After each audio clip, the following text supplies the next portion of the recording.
Hello everybody and welcome to Bofuri episode 3 anime review. This episode we primarily focused on surveying the land now after a much needed game balance adjustment. I'm glad that these developers have got brains as opposed to just being idiots basically. Also yeah, Kaide and Risa did a lot of other cool things too, did some exploring. It felt like a bit of a set-up-y episode though, but we set up, I presume, well it's going to be next week's episode, we set that up pretty well as well. But anyway, let's crack on with the episode, see what went down and everything. Let's do this. The episode begins with the outstanding reveal, I guess, that Kaide's Maple character has been completely nerfed. Basically, I haven't wrote down everything, but the Devour skill can only be used 10 times a day now because it was ridiculous before, and that's fair enough. Also, she can actually take a little bit of damage now. I do mean a little bit because her stats are still through the roof. It'll be like, you take 1 damage, and at which point it's like, what is even the point? So maybe her poison, no, she's got poison immunity, never mind. Yeah, so she's slightly less ridiculously bonkers broken than she was before, which I agree with, because after a public display like that, devs would patch it. They'd be like, yeah, that's not an intentional game design, that was an oversight, that's how it would go. I'm not one that goes on about realism, but it's a realism thing. Anyway, then she has a vision of herself wrecking some mages, which is pretty cool too. They log in, decide, hey, level 2's opened up, but first we haven't really explored level 1. We've been to like 2 places. We should probably look around a little bit more, and they do. Also, before that though, they go to some shops.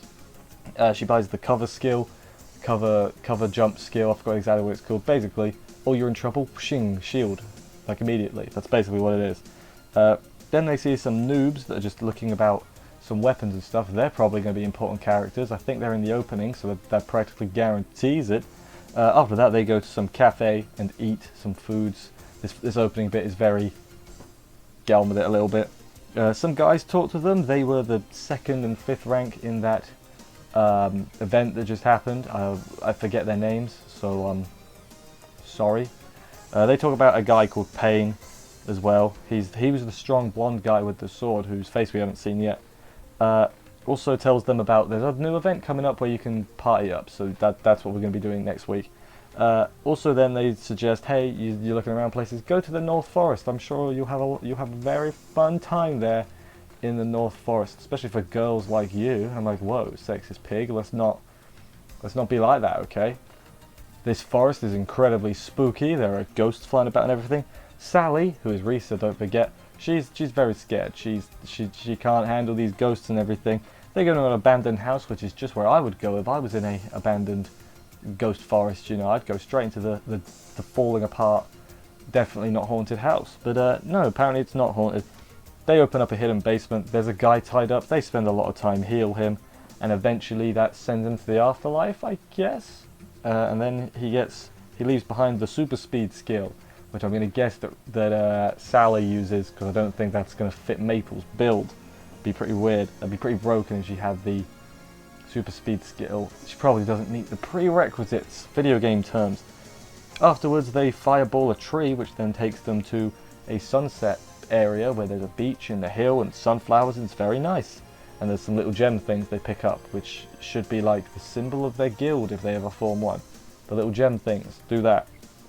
And then she being Sally, says, hey, there's one other place I want to visit, but you gotta wait till after we get to the 2nd floor before we do that. And it's like, oh, so you're gonna die then? That was a death flag right there. I mean, in this show it doesn't really mean much, but any other show that would be a death flag. Then they play around in the water for a bit, so I guess beach episode? Maybe? No, it's not a beach episode. This is the type of show I can actually see them doing a beach episode just halfway through. I'm envisioning it. I can see it. I hope they don't, because beach episodes, they're kind of just weeks where it's like, alright, whatever then. It's a whatever week is what beach episodes represent, especially when you try and do reviews. So yeah, no beach episode, please. So they're on their way to level 2. They're going through the dungeon. Immediately she uses 4 Devour skills, which is like, you've only got a limit of 10 skills, so why have you used before immediately. It's pretty weird. She, Risa, Sally, whatever her name is, she shows off this Mirage skill she's got, which like makes the shield disappear. It's a pretty cool skill, and that's the thing this show's actually quite good at, is showing the skills in advance, like showing what they can do ahead of time. I like it. I like that about it. I like that a lot. The thing about this Mirage skill though, they were talking about using it in the event. What idiot player is going to be playing the event, see Maple without a shield and think, gonna go get her, she's not got her shield out? You're gonna think, well, why don't she have a shield? That doesn't make sense. Oh, there's a Mirage skill? That's probably what it is, you know? It's not, it doesn't seem like it would work very effectively in PvP. Maybe that's just me. They get to the boss room before long. It's like a moose leaf vine thing, like a Pokemon. They fight it for a bit and go for a big old Hydra finish. Again, I can't, the fight was pretty damn good actually. We'll get to that in a little bit. Maple gets knocked down. I don't think she's like dead. She's just like stunned, I guess, is probably what the status effect is. So then Sally solos it, and it's actually pretty decently animated, considering it's Silverlink, who, you know, they've done some good things, but they're not one of the like top tier ones you think when you think, wow, really good, you animate like a Ufotable or a Madhouse or whatever else. This was pretty damn good for them, I thought. It was pretty awesome. But yeah, Sally just wrecks the thing, fights it by herself, destroys it. Good job, Sally. Maple confirmed, noob, please get better. You know, you've been slightly nerfed, like get better, Maple, you scrub. They get to level 2, they see Iz, she greets them and gives Maple her new shield. She called it Snow White, which it's white, so I guess, you know, it's a good name, I guess.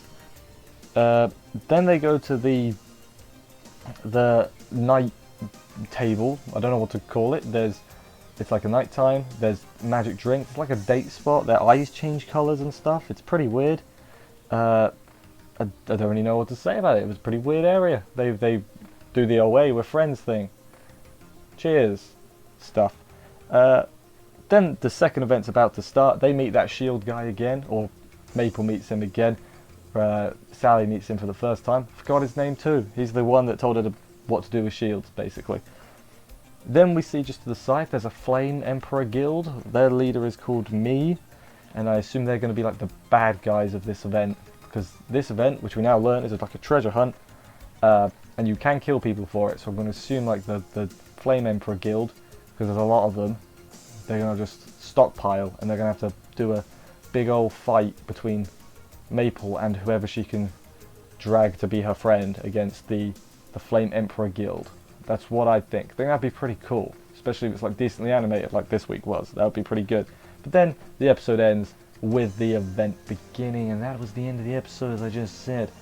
Yeah, pretty alright episode. Going through that actually reminded me not too much really happened, other than they got to the second level. But hey, it's not exactly one that's for. It's more slice of lifey.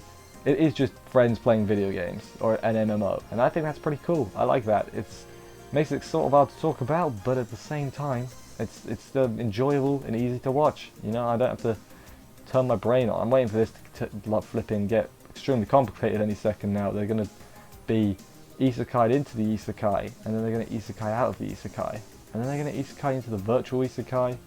How many times can you say isekai? A lot. Yeah, I'm enjoying this quite a lot, but I can't think of anything else to say this week, which is a bit weird. Usually I have more to say, but no, I enjoyed it. The fight scene I think was really good. Yeah, really good. Also, they sort of later on they said like, oh, you're the rumored friend. So obviously, Sally is getting a little bit of fame as well. Also in the cafe, everyone was staring at Maple, or to me it looked like they were staring at Sally. So maybe that's a further hint on that. Maybe there's some stuff we haven't been told to going on behind the scenes or something. But I wouldn't be surprised if that's not it. If I'm just overlooking into things, that's possible. That might be what I'm doing. Anywho, thank you everybody for watching this review. I hope you enjoyed it. If you did, consider subscribing and stuff for more reviews, comment, like, and all that other good stuff as well. Check out the main channel. There's stuff over there. I will see you next week for another episode of this. And bye, guys.